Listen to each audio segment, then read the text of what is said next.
Facebook আর কাউকেই ছাড় দিবে না। নতুন যে আপডেট আনছে ফেসবুক, এটা দেখলে অনেকে হয়তো ফেসবুক ছেড়ে দিতে বাধ্য হবে এবং কি অনেকের আইডি এবং কি অনেকের ফেস কিন্তু চলে যাবে। এই ভিডিওটা আপনাকে দেখতেই হবে। শুধু একটা আপডেট না, একে একে পাঁচটা আপডেট আনছে ফেসবুকের অফিসিয়াল অ্যাপে। এই ভিডিওটা যদি আপনি শেষ পর্যন্ত দেখেন, আপনি টোটালি জানতে পারবেন ফেসবুকে আসলে কী ধরনের আপডেট আসছে। এখন বিষয় হচ্ছে, আপনারা এখানে দেখতে পারতেছেন যে আপডেটটা আনছে, আমি আপনাদেরকে একে একে বলবো। ভিডিওটা লং হবে, কিন্তু আপনি যদি ফেসবুক কন্টেন্ট ক্রিয়েটর হন, আপনাকে এই বিষয়গুলো জানতে হবে। অনেকের ফেস চলে যাবে, অনেকের আইডি চলে যাবে, অনেকের কন্টেন্ট রিমুভ হয়ে যাবে, বিভিন্ন রকমের প্রবলেম কিন্তু দেখাবে। ফেসবুক আরও স্ট্রেট হচ্ছে এবং কি তাদের কন্টেন্ট পলিসিকে আরও স্ট্রং করতেছে, ঠিক আছে। তো আমি যে বিষয়টা আপনাদেরকে বোঝাতে চাচ্ছি, আপনারা মনোযোগ সহকারে শুনবেন। তো চ্যানেলে যারা নতুন আসছেন, ভিডিওতে লাইক দিবেন, চ্যানেল অবশ্যই সাবস্ক্রাইব করে দিবেন। ফেসবুক আসলে কি বলে এটা বুঝতে হবে। বিশ্বাস করেন, এই পলিসি দেখার পরে মাথা পুরো ঘুরে গেছে, ঠিক আছে। আপনারা এখানে দেখতে পারতেছেন ফেসবুক বলতেছে নিউ অন, তারা এখানে বলতেছে স্প্যামিং কন্টেন্ট। তো স্প্যামিং কন্টেন্ট এখানে তারা যেটা মিন করছে, আপনারা যদি এখানে এই দুইটা আর্টিকেল পড়েন তাহলে আপনারা বুঝতে পারবেন। এখানে হচ্ছে যে মূলত যারা ফেক এঙ্গেজমেন্ট নিয়ে আসে এবং কি ফেক অ্যাক্টিভিটি নিয়ে আসে, যেটা গত একটা ভিডিওতে আমি আপনাদেরকে বলছিলাম, আপনাদের মনে আছে কিনা আমি জানি না, ঠিক আছে। সেখানে আমি বলছিলাম ওয়েবসাইট থেকে যদি কোনো ফলোয়ার্স নিয়ে আসা হয়, কোনো ভিউজ নিয়ে আসা হয়, কোনো লাইক কমেন্ট নিয়ে আসা হয়, এটা হচ্ছে নর্মাল পলিসি, এটা আমরা আগে থেকে জানি। কিন্তু ফেসবুক কি করলো, এখন যে বিষয়টা করছে, এটা হচ্ছে প্রথম আপডেট, ঠিক আছে। এটা মাথায় রেখে আপনারা কাজ করবেন।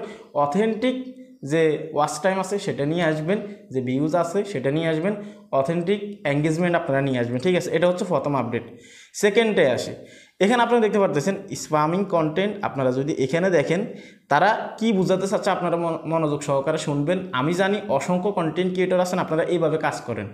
এখানে তারা কি বোঝাতে চাচ্ছে, আপনি যদি এখানে দেখেন দেখতে পারতেছেন spam network often create hundreds of account to share the same spamming content the calculates people speed, ঠিক আছে। ফেসবুক এখানে যেটা বোঝাতে চাচ্ছে স্পষ্টভাবে, তারা বলতেছে যে একই ভিডিও, একই রকমের দৃশ্য 1 থেকে 100 জন কন্টেন্ট ক্রিয়েটর বা আপনার হচ্ছে যে কারো পেজ বা প্রোফাইল হতে পারে, যেখানে শো করাবে 1 থেকে 100 জনের উপরে যদি একই সিনের ভিডিও তারা দেখতে পায়, সেক্ষেত্রে সবার বিরুদ্ধে তারা অ্যাকশন নেবে, ঠিক আছে। তবে শেষ পর্যন্ত হয়তো একজনে থাকবে যে কিনা সবার আগে এই ভিডিওটা আপলোড করছে, অর্থাৎ যে ব্যক্তিটা মেইন অনার, ঠিক আছে।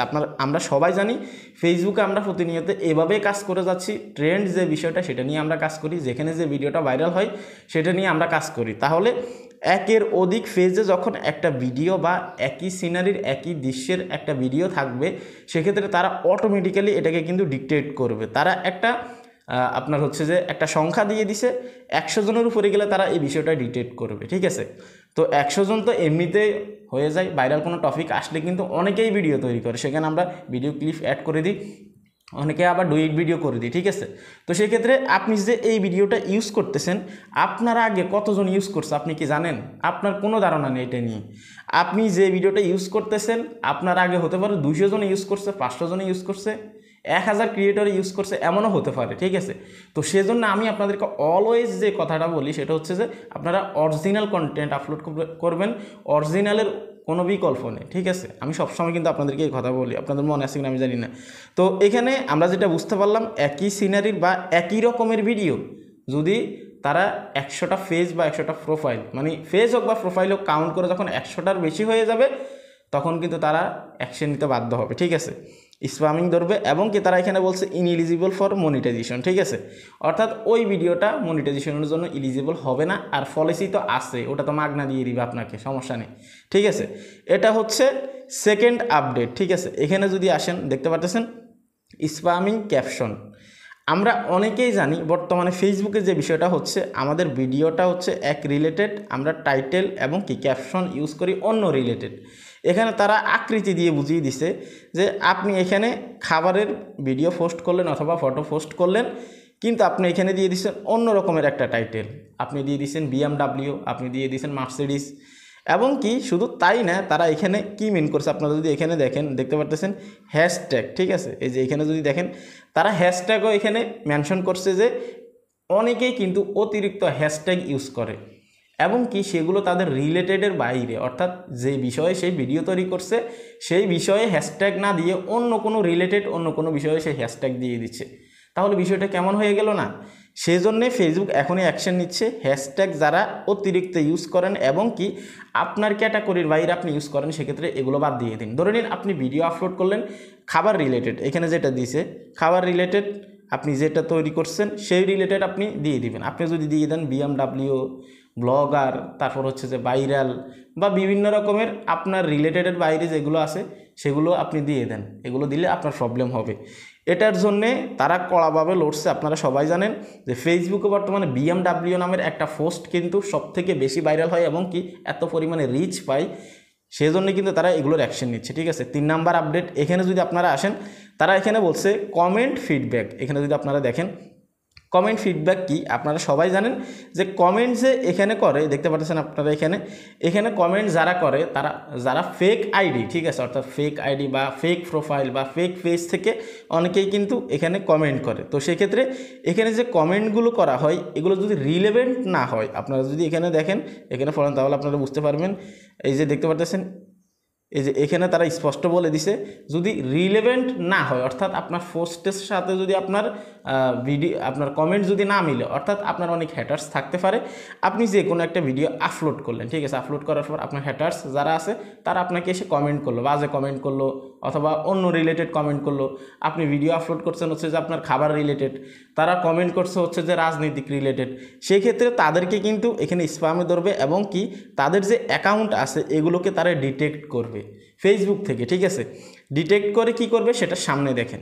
এই যে এখানে আসেন, এখানে যদি আপনারা দেখেন রিপোর্টিং, এখানে যদি আপনারা দেখেন তারা এখানে স্পষ্ট বলছে 2024-এ আমরা 23 মিলিয়নেরও উপরে আইডি এবং কি ফেসকে আমরা ডিটেক্ট করছি যেগুলো ফেকভাবে চালানো হচ্ছে, অর্থাৎ অন্য কারো নাম ইউজ করে চালানো হচ্ছে। আপনারা সবাই জানেন যখন যে জিনিসটা ভাইরালে আসে, ধরে নিন আমি হঠাৎ করে ভাইরাল হয়ে গেলাম, একটা কথা আমি হঠাৎ করে ভাইরাল হয়ে গেলাম, তো হুট করে আপনি কি করলেন, আমি যেহেতু ভাইরাল আছি, আমি যেহেতু ট্রেন্ডে আসি, তখন আপনি আমার নামে একটা ফেস খুললেন, আমার নাম দিয়ে একটা আইডি খুললেন, এগুলোকে কিন্তু ডিটেক্ট করে তারা কি করে এভাবে কিন্তু তারা এটাকে কাউন্ট করে রাখে। ঠিক আছে, তো এখানে কাউন্ট করে রেখে অলরেডি তারা 23 মিলিয়নেরও বেশি কিন্তু আইডি এবং কি ফেসকে তারা ডিটেক্ট করে রাখছে বা গণনা করে রাখছে কাউন্ট করে রাখছে। যে কোনো সময় এগুলোকে এক ক্লিকে ডিলিট করে দিবে বা ডিজেবল করে দিবে বা আনপাবলিশ করে দিবে একেবারে, ফেস হোক বা প্রোফাইল হোক, যত বড়ই হোক না কেন, যত ফলোয়ার্সে থাকুক না কেন, এটাতে তাদের কিচ্ছু যায় আসে না, তারা এসব দেখবে না। ঠিক আছে, তাহলে আপনারা কি বুঝতেছেন ফেসবুক কি করতে চাচ্ছে? এক, আমাদেরকে মাথায় রাখতে হবে আমরা ফেক এঙ্গেজমেন্ট বা হচ্ছে যে ওয়াচ টাইম নিয়ে আসবো না, কোনো অ্যাক্টিভিটি আমাদের পেজে বা প্রোফাইলে আমরা নিয়ে আসবো না।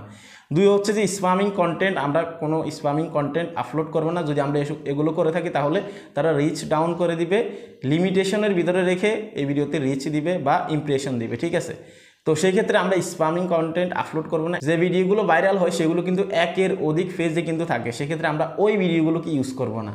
অরিজিনাল কন্টেন্ট আপলোড করবেন, 10 সেকেন্ড আপলোড করেন, 5 সেকেন্ড আপলোড করেন, অরিজিনাল আপলোড করবেন। ঠিক আছে, তারপর আমরা ক্যাপশন দেওয়ার সময় অবশ্যই চিন্তা ভাবনা করে দিব, ভিডিওতে আমরা যেটা দেখিয়েছি যেটা বলছি ওইখান থেকে একটা ওয়ার্ড বা একটা শব্দ ইউজ করে আমরা টাইটেলটা ইউজ করব। হ্যাশট্যাগও কিন্তু আমরা আমাদের রিলেটেড দিব, যেই বিষয়ে আমরা কথা বলছি ভিডিওতে বা যেটা আমরা বোঝাতে চাচ্ছি অডিয়েন্সকে। ঠিক আছে, তারপর হচ্ছে যে আমরা কমেন্ট করার সময় অবশ্যই মাথায় রাখবো যে রিলেটেড ভিডিও আপলোড করা হয়েছে সেই রিলেটেড কমেন্ট রাখার চেষ্টা করব, ভিডিও দেখে কমেন্ট করব, যে রিলেটেড ফটো হবে সেই রিলেটেড কমেন্ট করব, অন্য কোনো রিলেটেড কমেন্ট আমরা করব না। ঠিক আছে, এবং কি যারা অন্যের নামে ফেস বা ফেক প্রোফাইল খুলে আপনারা ফলোয়ার্স ইনক্রিজ করতেছেন, জনপ্রিয়তা লাভ করতেছেন, নিজের স্বার্থে এসব করতেছেন, এগুলো ছেড়ে দিন। অনেকেই আছেন আমি জানি এরকম। ঠিক আছে, হয়তো আমার অডিয়েন্স নাও থাকতে পারে, তারপরেও অনেকেই থাকে এরকম যারা অনলাইন প্ল্যাটফর্ম ঘোরাফেরা করে, অনেককেই দেখা যায়। তো এই ছিল আপডেট, ফেসবুকে কি হতে যাচ্ছে সামনে কেউ বলতে পারতেছে না। এই আপডেটটা আপনাদের কেমন লাগছে অবশ্যই কমেন্ট করবেন। ফেসবুক কি সঠিক পথে যাচ্ছে নাকি ভুল কিছু করতেছে সেটাও আপনারা জানাবেন। এবং কি আপনারা যদি জানতে চান ফেসবুক কপিরাইট চেক নিয়ে কি আপডেট আসছে, তাহলে আপনারা এই ভিডিওতে এখন ক্লিক করুন। এই ভিডিওতে আমি কপিরাইট ইস্যু নিয়ে কিন্তু বিস্তারিত আলোচনা করছি, আসলে একটা ভিডিওর কপিরাইট ইস্যু কীভাবে তারা খুঁজে পায়। এই ছিল কমপ্লিট ভিডিও, ভালো থাকবেন, আল্লাহ হাফেজ।